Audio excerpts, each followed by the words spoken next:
హరీష్ రావు నోరు తెరిస్తే అబద్ధాలు దుమ్ము దులిపేసిన రేవంత్ రెడ్డి.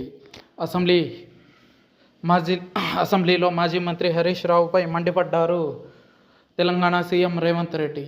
హరీష్ నోరు తెరిస్తే అబద్ధాలు మాట్లాడుతున్నారని ధ్వజమెత్తారు. నిండు సభలో అబద్ధాలు మాట్లాడితే సహించబోమన్నారు రేవంత్. మోటార్లకు మీటర్లు పెడతామని 2017లో అప్పటి ప్రభుత్వం ఒప్పుకుంది నిజం కాదా అని ప్రశ్నించారు. ఆధారాలతో సహా డాక్యుమెంట్లను హరీష్కు ఇస్తున్నామని చెప్పారు.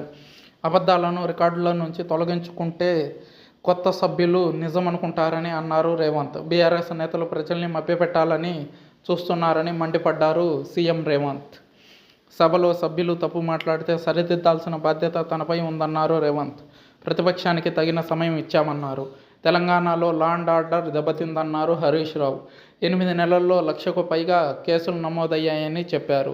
నిరుద్యోగ భృతికి బడ్జెట్లో కేటాయింపులు లేవన్నారు. హైదరాబాద్ సహా రాష్ట్రంలో మర్డర్లు, రేపులు పెరిగాయని, లా అండ్ ఆర్డర్ను కాపాడాలని హరీష్ రావు విజ్ఞప్తి చేశారు.